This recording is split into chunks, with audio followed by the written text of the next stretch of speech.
अस्सलाम वालेकुम नाज़रीन, सियासत की खबरों में आप सबका इस्तकबाल है।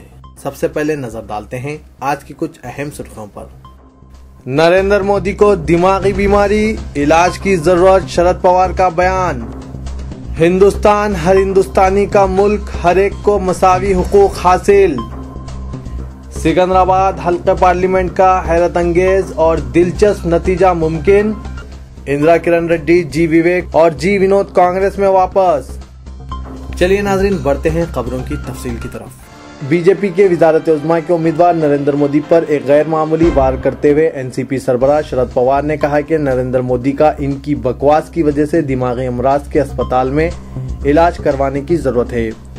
बीएसपी के उम्मीदवार ने चीफ मिनिस्टर गुजरात को जालिम करार दिया। अब जबकि इंतखाबी सरगर्मियां उरूज पर पहुंच चुकी है, ताकतवर मराठा लीडर ने महाराष्ट्र के घनसवांगी इलाके में मुनक्किदा एक जलसे से खिताब करते हुए मोदी पर शख्सी हमला किया। मरकजी वजीर ज़राअत ने पार्टी उम्मीदवार विजय भांबले के जलसे से कल अपने खिताब में कहा, मोदी यकीनन पागल हो गए हैं जो बेतुक की बातें कर रहे हैं। इनका दिमागी अस्पताल में इलाज करवाने की जरूरत है। पवार ने कहा कि जद्दोजहद आज़ादी में कांग्रेस कायदीन की कुर्बानियों से मोदी वाकिफ नहीं है। वो भारत को कांग्रेस से बचाने की बात कर रहे हैं। आया वो जद्दोजहद आज़ादी में कांग्रेस की कुर्बानी और ताउन से वाकिफ हैं। ये कांग्रेस का नजरिया ही था जिसकी वजह से हमें आज़ादी मिली। 2002 के गुजरात फसादात पर मोदी को तनकीद का निशाना बनाते हुए पवार ने कहा कि गुलबर्ग सोसाइटी में कांग्रेस के साबिक रुकने पार्लियामेंट एहसान जाफरी और अक़लियती फ़िरक़े के कई अरकान को हलाक किया गया था। जहां बदबख्ताना कत्लेआम हुआ वो मुकाम अहमदाबाद से सिर्फ 20 किलोमीटर दूर है, लेकिन मोदी ने मुतासरीन के खानदानों से मिलने कभी वहां का दौरा नहीं किया। उन्होंने कहा कि मोदी मुल्क के लिए बहुत बड़ा खतरा है। मोदी की मजम्मत करने वालों में खुद को शामिल करते हुए मुरादाबाद के बीएसपी उम्मीदवार हाजी याकूब ने कहा कि मुल्क के सबसे बड़े जालिम नरेंद्र मोदी को वजीर आजम के ओहदे का उम्मीदवार बनाने का ऐलान किया गया है। कौम के लिए इससे ज्यादा बदबख्ती की बात कोई और नहीं हो सकती।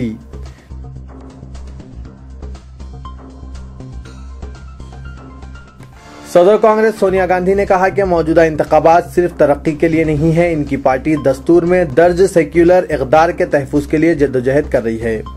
मौजूदा इंतखाबात इन सेक्युलर इक़दार के लिए हैं जिनके लिए हमारे आबा व अजदाद ने बेइंतहा जद्दोजहद की और मसाइब बर्दाश्त किए। दस्तूर इन सेक्युलर इक़दार को तस्लीम करता है और हमें इनका एहतराम सिखाता है। सोनिया गांधी मेवात में एक जलसे आम से खिताब करते हुए इन ख्यालात का इजहार किया। बीजेपी और इसके वज़ारत उज़्मा के उम्मीदवार नरेंद्र मोदी पर दरपर्दा तनकीद करते हुए सोनिया गांधी ने कहा कि कांग्रेस एक ऐसे मुल्क के लिए जद्दोजहद करेगी जो सिर्फ मुट्ठी भर अफराद का मुल्क नहीं बल्कि हर एक की मिल्कियत है, जहाँ हर एक को मसावी हुकूक हासिल हैं। उन्होंने कहा कि हम एक ऐसे मुल्क के लिए जद्दोजहद करेंगे जहाँ मजहब, जबान, मुकाम, पैदाइश या पैदाइशी ज़ात पात की इतनी ज़्यादा अहमियत नहीं है जितनी कि इस बात की है कि हम सब हिंदुस्तानी हैं। सेकुलर मुल्क अहमियत रखता है। यूपीए की सदरनशीन ने कहा कि कोई भी दूसरी हुकूमत इतने तरक्याती इक़दामात गुज़िश्ता 10 साल के अरसे में नहीं कर सकती थी जितनी के मनमोहन सिंह हुकूमत ने किए हैं। मेवात के पसमानदा इलाके के लिए भी तरक्याती प्रोग्राम किए गए हैं। उन्होंने कहा कि आप तब्दीलियां होती देख रहे हैं। अगर आप गुज़िश्ता हुकूमत के दौरान तरक्की का मौजूदा हुकूमत के दौरान तरक्की से तकाबुल करें तो आपको नुमाया फ़र्क नज़र आएगा, चाहे वो इस इलाके को पसमानदा इलाके का मौक़िफ़ अता करना हो, पीने के पानी की सहूलतें फराहम करना हो या असातिज़ा और डॉक्टरों के अलहदा कैडर्स का क़याम हो। उन्होंने कहा कि कांग्रेस के इंतखाबी मंशूर में हर एक को सेहत का तयक़ुन दिया गया है।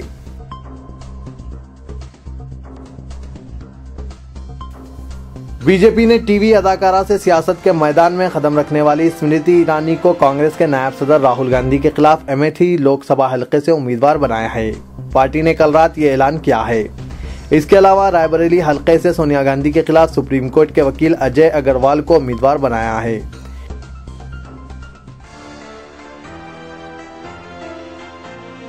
फिल्म अदाकार जावेद जाफरी लखनऊ में बीजेपी सदर राजनाथ सिंह के खिलाफ आम आदमी पार्टी के उम्मीदवार होंगे।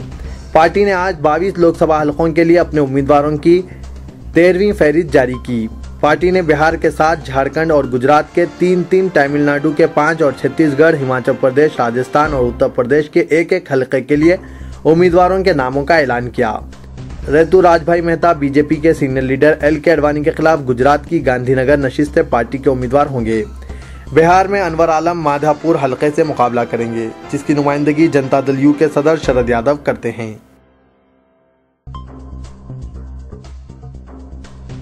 हल्के लोकसभा सिकंदराबाद के चुनाव पर तमाम बड़ी पार्टियों ने अपनी तवज्जो मरकूज की है।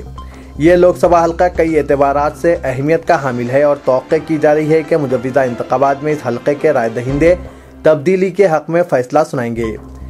अक़लियतों, ईसाई, कमज़ोर तबक़ात और सीमा आंध्रा से ताल्लुक़ रखने वाले राय दहिंदों की काबिल लिहाज आबादी पर मुहित इस हल्के में हैरत अंगेज़ और दिलचस्प नताइज की उम्मीद है। सिकंदराबाद के तहत 7 असेंबली हल्कों में मुसलमान, ईसाई और सीमा आंध्रा के राय दहिंदे फैसला कुन ताकत रखते हैं। इस एतबार से वायएसआर कांग्रेस पार्टी को इस हल्के से मुस्बित नताइज की उम्मीद है।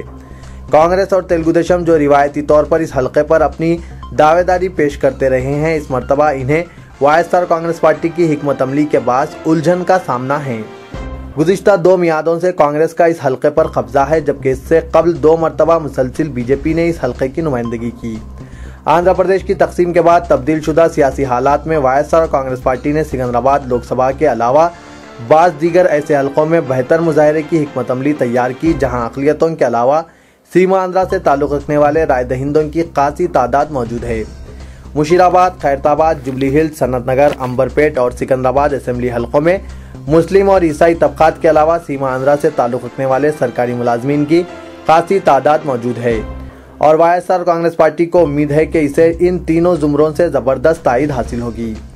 पार्टी ने सिकंदराबाद, मलकाजगिरी लोकसभा हल्कों के अलावा खम्मम लोकसभा हल्के के बारे में जो सर्वे किया है, इसके मुताबिक इन हल्कों में वायएसआर कांग्रेस पार्टी ताकतवर मौक़िफ़ में है, बशर्त है कि इसे मज़कूरा तीनों जुमरों के राय दहिंदों की ताईद हासिल हो।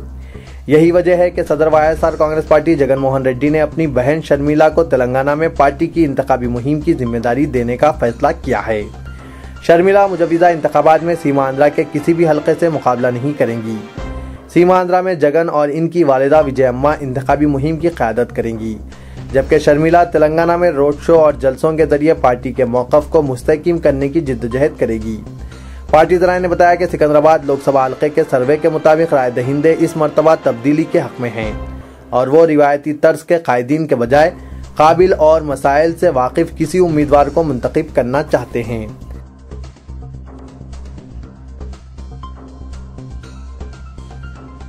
टीआरएस में शामिल होने वाले कांग्रेस एमपी जी विवेक और उनके भाई साबिक वजीर जी विनोद और साबिक रुकने असेंबली इंदिरा किरण रेड्डी ने कल दिल्ली में कांग्रेस सदर सोनिया गांधी से मुलाकात करके दोबारा कांग्रेस में शमूलियत इख्तियार कर ली।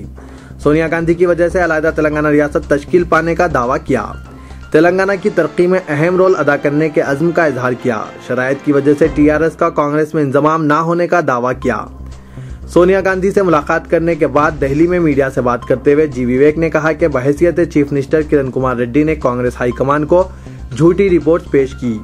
तेलंगाना रियासत तश्कील देने के लिए कांग्रेस हाईकमान पर दबाव बनाने के लिए वो टीआरएस में शामिल हुए थे और इस वक्त वो एक शर्त भी रखे थे कि अगर कांग्रेस अलहदा तेलंगाना रियासत तश्कील देगी तो दोबारा कांग्रेस में शामिल हो जाएंगे। अलहदा तेलंगाना रियासत की तश्कील के बाद कांग्रेस के सीनियर कायदीन ने इन्हें दोबारा कांग्रेस में शामिल होने के लिए दबाव डाला।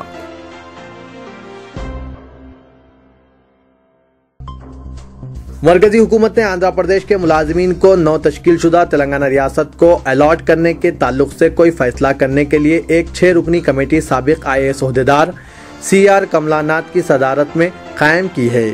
ये कमेटी आंध्र प्रदेश के रियासती सतह के मुख्तलिफ कैडर के मुलाजमीन की खिदमात को दोनों रियासतों आंध्र प्रदेश और तेलंगाना में तकसीम करने या अलॉटमेंट के ताल्लुक से एक बामायने और शफाफ अंदाज में मियार इख्तियार करेगी।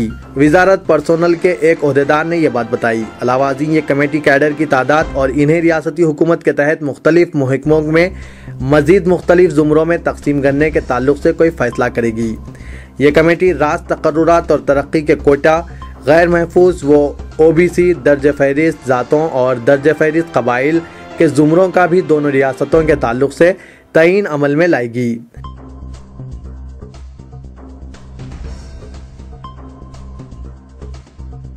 तेलंगाना के मुजव्विज़ा इंतखाबात के बारे में ताज़ा तरीन ओपिनियन पोल ने टीआरएस क़यादत को उलझन में मुब्तला कर दिया है और तेलंगाना में इख्तिदार के हुसूल की जिद्दोजहद करने वाली ये पार्टी किसी भी सूरत में इस मकसद की तकमील को यकीनी बनाने की हिकमत अमली तैयार करने में जुट गई है। वाज़ेह है कि ताज़ा तरीन ओपिनियन पोल में तेलंगाना में मुअल्लिक़ असेंबली की पेशकशी की गई।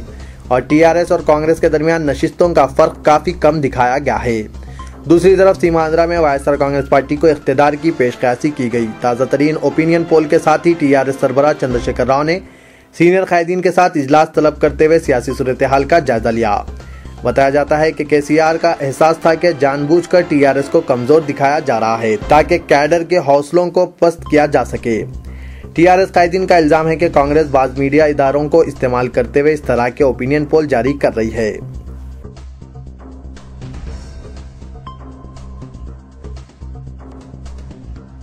कांग्रेस पार्टी की जानिब से हल्के नामपल्ली से पार्टी टिकट दिए जाने से अमलन इनकार के बाद कांग्रेस पार्टी के लीडर फिरोज खान इम्कान है कि तेलुगु देशम या वाईएसआर कांग्रेस पार्टी में शामिल होंगे और हल्का असेंबली नामपल्ली से मुकाबला करेंगे।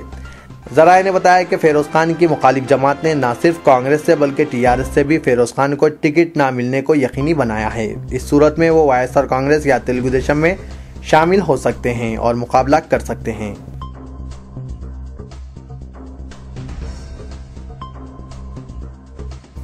मौजम जाही मार्केट केयर हॉस्पिटल के करीब कल रात अशरार ने एक ऑटो ड्राइवर पर हमला करके शदीद जख्मी कर दिया। तफसीलात के बमुजिब अंबरपेट का साकिन ऑटो ड्राइवर अब्दुल रहीम नामपल्ली से मौजम जाही मार्केट के पास जा रहा था कि केयर हॉस्पिटल से मुतसिल पारदीवारे के रहने वाले 5 से 6 नौजवान ऑटो रोक कर बैठ गए और ऑटो आगे बढ़ने के बाद ड्राइवर को पीछे से सर पर मारने लगे।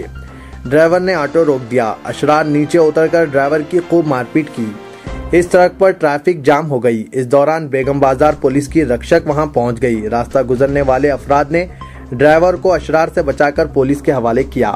पुलिस ने जख्मी अब्दुल रहीम को दवाखाने उस्मानिया मुंतकिल किया। इंस्पेक्टर बेगम बाजार शिवा चंद्रा ने बताया कि ड्राइवर की शिकायत पर एक मुकदमा दर्ज करके हमलावरों को गिरफ्तार किया जाएगा। नाज़रीन, मैं मोहम्मद असलम हुसैन अब आप सबसे इजाजत चाहता हूँ। इंशाअल्लाह कल फिर कुछ नई खास खबरों के साथ हाजिर होऊंगा। तब तक के लिए अल्लाह हाफिज।